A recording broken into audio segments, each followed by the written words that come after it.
देश का आम बजट 1 फरवरी को पेश होना है।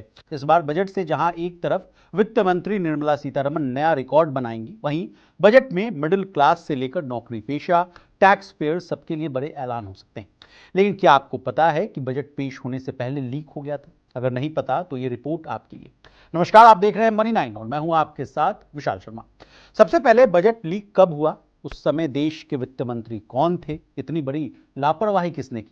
इसका खामियाजा किसको भुगतना पड़ा? इससे कहानी की शुरुआत करते हैं। ये बात है सन 1950 की। केंद्रीय बजट पेश करने की तैयारियां जो थी जोरों पर थी। देश को आजाद हुए चंद साल ही हुए थे। नीति निर्माण की शुरुआत होनी थी। देश के विकास की दिशा तय करनी थी। इन सब वजहों से बजट की अहमियत काफी ज्यादा थी। बजट पेश करने की जिम्मेदारी वित्त मंत्री जॉन मथाई पर थी, जो इससे पहले 1949 से लेकर 1950 का जो बजट है वो पेश कर चुके थे। लेकिन अपना पूरा बजट पेश करने से पहले जॉन मथाई को शायद तनिक भी अंदाजा इस बात का नहीं रहा होगा कि ये उनका बतौर वित्त मंत्री आखिरी बजट साबित होगा। जब वह बजट पेश करने संसद जा रहे थे, तभी पता चला कि बजट के कुछ हिस्से जो है पहले ही लीक हो गए। जब मथाई संसद पहुंचे तो विपक्षी सदस्यों ने जमकर हंगामा काटा। उन्होंने मथाई पर कई गंभीर आरोप लगाते हुए इस्तीफा देने की मांग की। मथाई पर आरोप लगा कि वो बड़ी शक्तियों के हित साध रहे हैं। उनके खिलाफ प्रदर्शन भी हुए।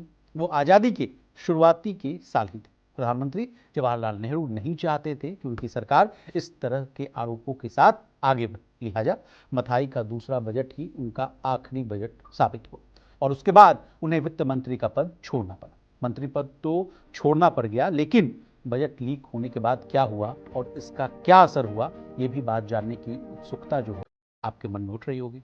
बजट की छपाई को राष्ट्रपति भवन से सबसे पहले शिफ्ट किया गया। असल में उस वक्त केंद्रीय बजट राष्ट्रपति भवन में छपता था, वहीं से उसका एक हिस्सा लीक हुआ था। ऐसे में फैसला किया गया कि बजट छापने के लिए अलग बंदोबस्त होना चाहिए। इसके बाद प्रिंटिंग के वेन्यू को बदला गया और नई दिल्ली के मिंटो रोड में बजट छापा जाने लगा। 1951 से लेकर 1980 तक बजट की छपाई जो है मिंटो रोड वाली प्रेस में होती थी। फिर पुराने संसद भवन में वित्त मंत्रालय के मुख्यालय यानी नॉर्थ ब्लॉक के बेसमेंट में एक सरकारी प्रेस लगाई गई, ताकि बजट लीक होने की जो थोड़ी बहुत भी आशंका है उसे भी खत्म कर दिया जाए।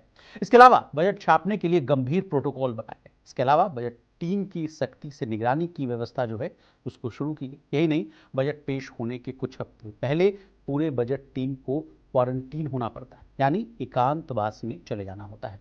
जैसा कि कोविड-19 के समय आपने देखा होगा, उन्हें अपने परिवार से भी बात करने की इजाज़त नहीं होती। अगर कोई इमरजेंसी है तो उनके परिवार वाले सिर्फ एक खास नंबर पर मैसेज जो है वो छोड़ सकते हैं। वे सीधा उनसे बात भी नहीं कर सकते। इस पूरी प्रक्रिया के दौरान वित्त मंत्रालय के एंट्री और एग्जिट गेट पर जो सख्त सुरक्षा व्यवस्था रहती है। बजट बनाने में शामिल लोगों पर भी दिल्ली पुलिस की मदद से इंटेलिजेंस ब्यूरो जो है कड़ी नजर रखता है। संयुक्त सचिव की अध्यक्षता में एक खुफिया टीम बजट बनाने की प्रक्रिया में शामिल अधिकारियों की निगरानी करती है। उनके फोन कॉल पर भी नजर रखी जाती है।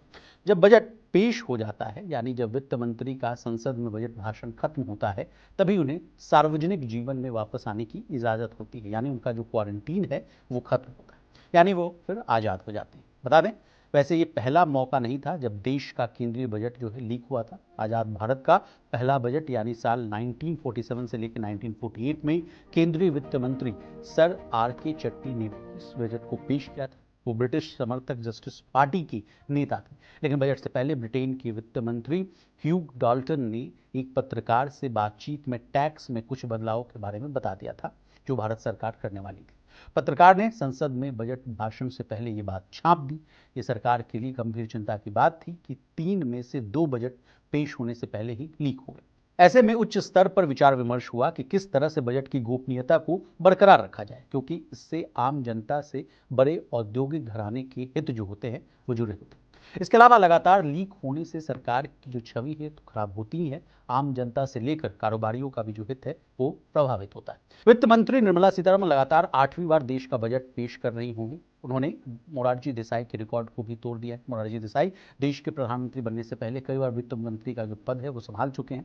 इस बार निर्मला सीतारमण लगातार 8वीं बार बजट पेश करके इस रिकॉर्ड को तोड़ने जा रहे हैं। वहीं वह देश की पहली पूर्णकालिक महिला वित्त मंत्री बनने का भी रिकॉर्ड अपने नाम पर दर्ज कर चुकी।